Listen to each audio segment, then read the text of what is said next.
Hey folks, Alex McMahon here with Evolve Nutritional Therapy. This is going to be the third video in our Holiday Survival Guide series. And our topic for today is the steps that you can take before any kind of social event to ensure that you have success at the event. So the very first thing that you can do is make sure you're getting 7 to 9 hours of sleep. Now, part of the reason why this is so important is because there's well-established correlations between inadequate sleep and causing excess food cravings for calorically dense, hyperpalatable foods. Also, when someone is sleep deprived, they're a lot more impulsive around food and will naturally have a diminished willpower, which will likely lead to them caving in and eating that food. Another thing is before the social event, when you are eating, to focus on protein and vegetables. Part of the reason why this is important is because these are both very high satiety foods that will keep you fuller for longer, and they're also very low calorie foods that will ensure that before you even get to the event, if you're eating mostly proteins and vegetables, you'll make sure that your nutrition bases are well covered. The next step would be to work out that day. And while working out does burn a few extra calories, part of the reason that we want to do it is because you'll actually be depleting all your muscle glycogen. That means that when you're working out, you'll be burning up the stored sugars that are in your muscle that help your muscles to contract. That way, if you're at the social event and you do actually end up overindulging a little bit, your body will have a greater likelihood of diverting those excess calories to restoring that muscle glycogen before it ever gets considered for fat storage. Another big thing is to drink plenty of water.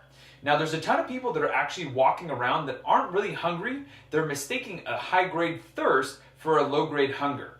So a lot of people can end up having strong cravings for food when they're actually just thirsty.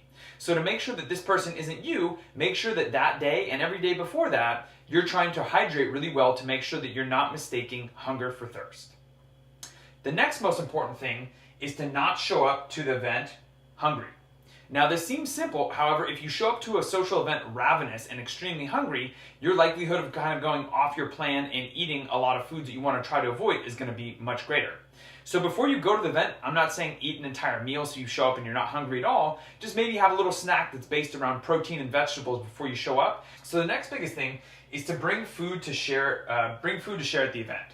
And if you bring food, you know absolutely there will be some high quality foods for you there that will help you to stay on course. People may even ask why you're making some different food choices or why your food does or does not contain certain ingredients, and this can be a really cool conversation starter around how you're personally changing your nutrition habits if you choose to bring it up. Another big thing is you want to set limits for yourself before the event.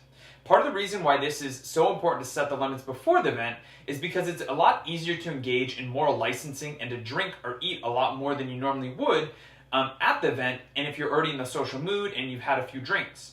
However, if you set these limits before the event, you know and you have them in your mind so that if somebody does actually try to offer you another round of drinks or another slice of pie or something like that, you have those predetermined limits in your mind and you know what you're sticking to. Last but certainly not least is to make a plan.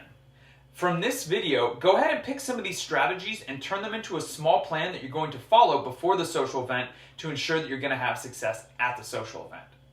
So as always, I really appreciate you taking the time to watch. And go ahead and click the link in the description to watch video 4, where we're going to be discussing the action steps that you can take at the social event to make sure that you continue having success. Hey folks, one last thing.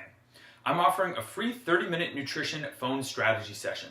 What we can do is we can figure out exactly where you are right now, where your goals are at, and then what the roadblocks are that are preventing you from getting to your goals. So if you click the link in the description, there'll be a small form for you to fill out. We'll hop on the phone and we can get you moving closer to your goals in a sustainable fashion based on what is right for you. So go ahead.